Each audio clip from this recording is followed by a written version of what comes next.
Admission लिए हुए, उनके अभिभावक आते हैं, माताएं भी आती हैं, बहनें भी आती हैं, पेरेंट्स आते हैं, उनके रहने करने के लिए कोई जगह नहीं है। वैसे जैतेश्वर भगवान का दरबार खुला है, वो एक अलग चीज है, लेकिन यहाँ एक गेस्ट हाउस की व्यवस्था होनी चाहिए ताकि कोई भी पेरेंट्स, कोई भी अभिभावक आए तो रात भर यहाँ रुके, यहाँ की व्यवस्था देखे, यहाँ के बच्चों से घुले मिले तो एक अलग वातावरण मिलेगा। इसके लिए चाहे एमएलए साहब फंड की व्यवस्था करें, चाहे मंत्री जी कोई व्यवस्था करें, मुझे विश्वास है कि इस समस्या का भी समाधान होगा। तीसरी, यहाँ साइंस की व्यवस्था है। मैं कह रहा हूं साइंस बहुत बढ़िया विषय है, अच्छी बात है, लेकिन शिक्षा में एक चीज ऐसी होती है, किसी पे थोपा कुछ भी नहीं जा सकता। बच्चे की स्वतंत्रता है, उसे क्या पढ़ना अच्छा लगता है। कोई कह रहा मैं डॉक्टर बनूंगा, कोई कह रहा मैं इंजीनियर बनूंगा, कोई कह रहा मैं आईएएस बनूंगा, कोई कह रहा मैं आईपीएस बनूंगा। तो सबकी अधिक अलग अलग इच्छाएं होती है। तो इसके लिए एक विकल्प होना चाहिए। साइंस के अलावा आर्ट्स का विकल्प भी होना चाहिए। वैसे भी अपन का ग्रामीण बेल्ट है, तो ये जरूर बहुत ही आवश्यक ही नहीं, जरूरी है कि एक वैकल्पिक व्यवस्था और करे अन्य सब्जेक्ट्स की। साइंस के साथ एग्रीकल्चर की व्यवस्था अपन कर सकते हैं, उसमें तो ज्यादा खर्चा भी नहीं आता, ना तो आपको टीचर्स की आवश्यकता, ना कोई बजट की आवश्यकता है। आप एग्रीकल्चर की इसके साथ व्यवस्था कर सकते हैं। इसके अलावा देखो, आपका एडमिशन 40 प्रत्येक कक्षा में होता है, ये बहुत कम है। ये ऊंट के मुंह में एक जीरा जैसा है। मैं कह रहा हूं क्यों नहीं आप 40 की जगह 80 की व्यवस्था करें, ताकि समाज में इसका और ज्यादा फायदा मिलेगा। चलो उसमें बजट लगता है, टाइम लगता है, तो इन 40 की जगह 50 तो अपन कर ही सकते हैं। इनके बैठने की भी व्यवस्था है 50 लोगों की, तो प्रत्येक कक्षा में। मैं इनका जाके एक एक कक्षा का देखा है, 40 की जगह 50 स्टूडेंट भी आराम से बैठ सकते हैं, पढ़ सकते हैं, रहने की सबकी व्यवस्था भी है।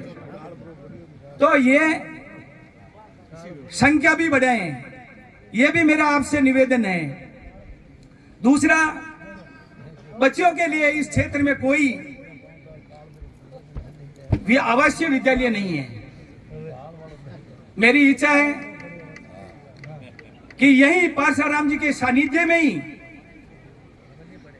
एक आवासीय विद्यालय बच्चों के लिए भी हो जाए, तो मैं कह रहा हूं बहुत अच्छा होगा। इस पूरे क्षेत्र के लिए एक वरदान साबित होगा। मुझे उम्मीद है बाबूजी जमीन देने के लिए तैयार है, बाबूजी का प्रयास है। बाबूजी ने बहुत लोगों को प्रेरित किया, बाबूजी ने हमारे को भी कहा कि भाई आपकी कहीं कहती है तो आप भी करो। बाबूजी का आशीर्वाद सदा रहा है शिक्षा के प्रति, और बाबूजी ने तो शुरू से कहा कि मैं बाबूजी की वाणी ही दोहरा रहा हूं आपको। ये सारी समस्याएं बाबूजी ने मुझे बैठा के कहा कि आप ये समस्याएं हैं, कहीं भी हाथ पहुंचता हो तो इनको पूरी करो। अब आज तो ज्ञान की गंगा और देने वाले अपने पास ही आ गए। अब अपन को क्या कमी है, मांगने से क्यों पीछे रहेंगे, और आज लेके ही रहेंगे। और मैं ये कह रहा हूं, इस समाज का अमीर सिंह जी पे भी बहुत आशीर्वाद रहा है। हालांकि इन्होंने भी देने में कोई कमी नहीं रखी है, लेकिन मुझे उम्मीद है कि इन समस्याओं का निराकरण तो ये तुरंत कर देंगे। साथियों, दूसरा एक राज्य स्टेट की प्रॉब्लम और है, वो पूरे देवासी समाज के लिए है। मैं आदरणीय ओटाराम जी से निवेदन करना चाहूंगा कि उन पे भी गौर करें, विचार करें। उसे निश्चित रूप से इस देवासी समाज को बड़ा फायदा होगा। जो देवनारायण बोर्ड बना हुआ है, उसमें लगभग 200 करोड़ का बजट आता है। वो लगभग उसका 90% पूरी राजस्थान पे खर्च होता है।